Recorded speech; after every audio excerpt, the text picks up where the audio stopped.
Yun, fish on. Nakawala pa yung isa. Ano dito? Yung dalawa. Isang biki kumain. Sama, pero malit lang. Ayan, malit lang siya. Ayan, mga kanayater na. So, saba. Tamang nahulog lang. Okay.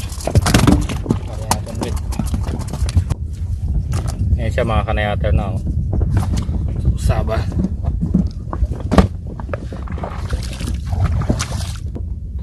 Kanina habang inaarya ko yung jigs, bigla siyang huminto. Yung pala sinalubong na ng 3 piraso. Kaya lang naputol yung isang sambiki natin. So 2 lang yung nahuli natin. Yan, sumayad na siya.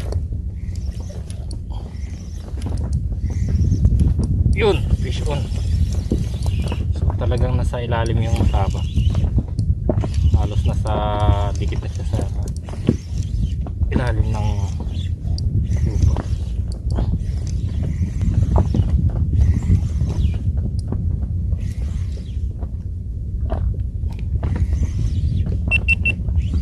Dalawa, mga kanayater na. Dalawa pala. Kaya pala dalawang saba, mga kanayater. Yun. Layan pala tikot. Oh, sumobra naman.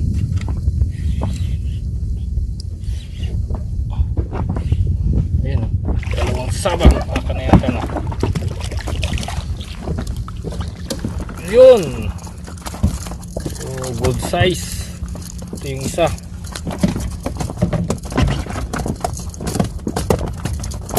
Kaya pala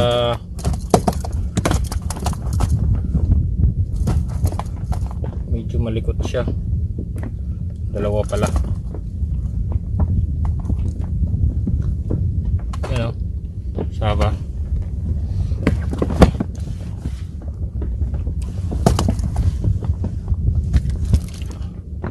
Yung pangalawa. So hindi siya basta-basta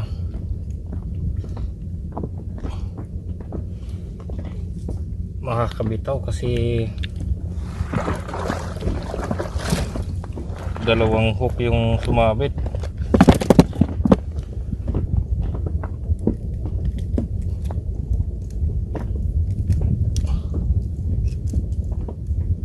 Dalawang hook.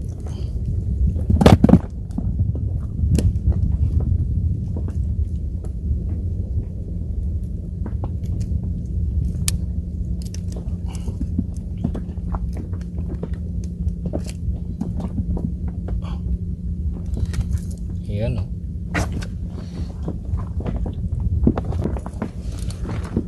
Bali 3 kasi, 2 sambiki at saka jigs ang gamit natin.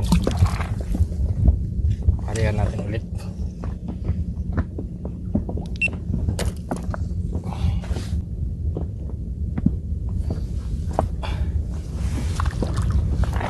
Antayin lang natin siyang lumubog, mga kanayater na. Kasi nasa ilalim talaga yung saba eh. Yung pagsayad sa lupa, makailang ka lang ng mga 3 or 4. Yan agad sila. Pero minsan naman nasa ibabaw, hindi parehong lalim. Pero mas maganda kasi pagka mag-start tayo sa ilalim. Ayun mga kanayater na. So nandito yung mga nandito sa Japan na gusto mag-try ng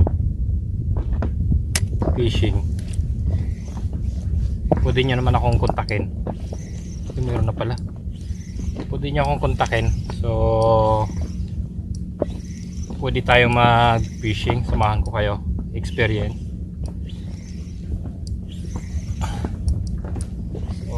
Magandang dayuhin kasi itong lugar namin dito. So, pwede kayo mag-camping kahit pa ilang days ang gusto nyo. Tapos doon sa camping area, so tabing dagat lang, as in tabing dagat tayo magka-camping. Tapos fishing na rin. Oh, nakawala. Sayang. Wala, nakawala mga kanayatan na nakabitaw.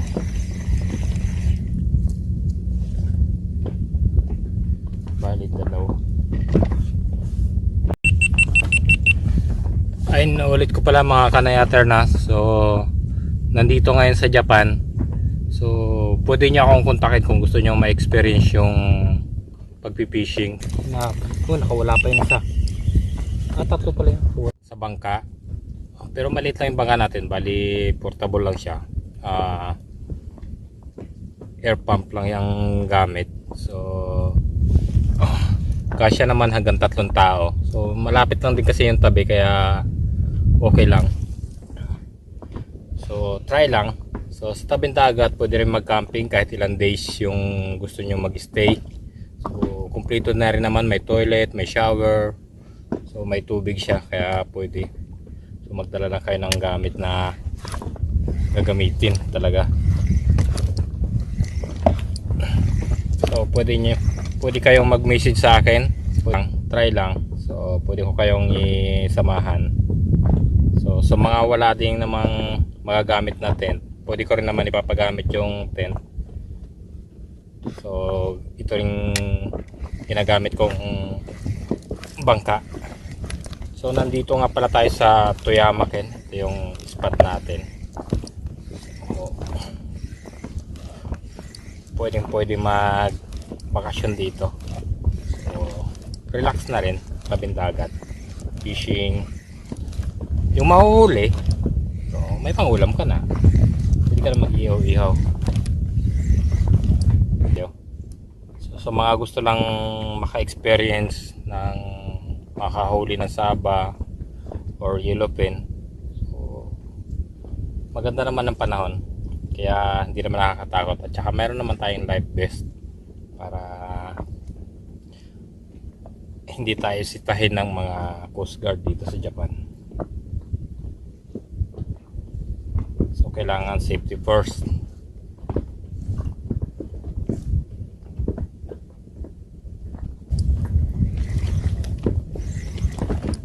So, ang lalim dito ay nasa 100 meters. Meron ding 150 to 200 meters ang lalim. So, sobrang lalim na yun. Yun, nahabol mga kanayater na. Nandito na sa taas.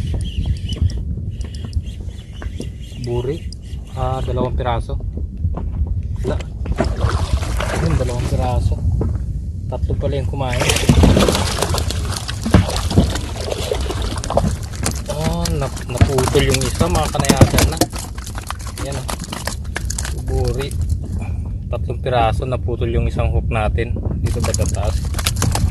Kaya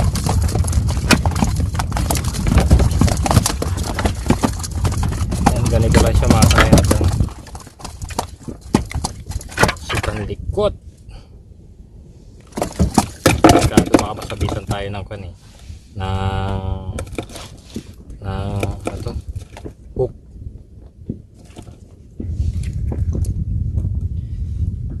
Hinahabol. Ayan, isang buri. So, mga 300 grams to 400 grams. 3 piraso pala sila. Kaya nakabitaw yung pangatlo. Buri. Buri. Saba. Saba pa.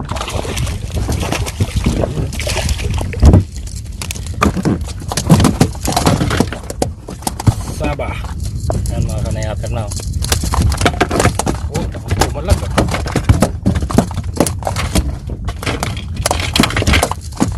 Ang lakas pumalag ang saba.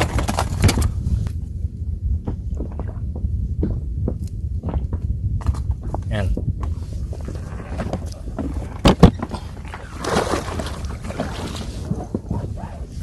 So, malapit na mapuno yung lalagyan natin. Yun, fish on. Kaya na. So, minsan kasi nasa mga 400 grams yung isang piraso. konti na lang kulang para magkalahating kilo na. Dalawa. Saba tsaka buri. Saba tsaka buri pala. Yan o. Ayun mga kanayater na o. Dalawa. Saba tsaka buri. Yun. Tanggal na yung saba. So, yung buri na lang ang tatanggalin natin. Maliit na buri. Ang likot.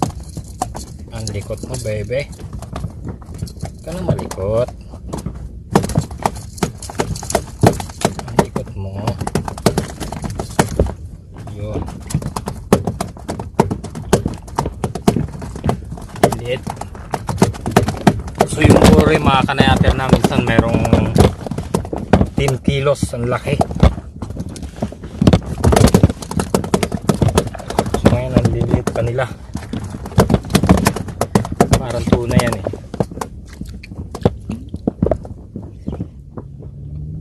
Yan. Yung galaw na naglalabanan silang dalawa. Hindi alam kung saan papunta yung isa.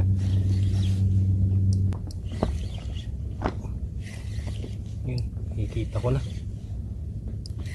Dalawa nga.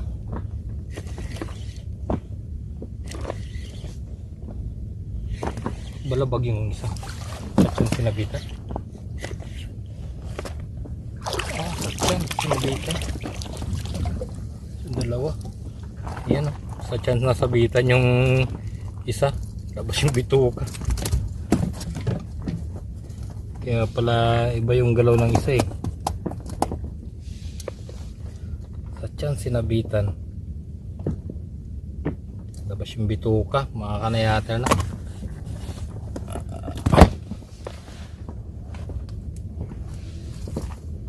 Ito naman isa. Pisngi. Hindi na gaano pumalag dahil napagod na siya sa labanan nilang dalawa.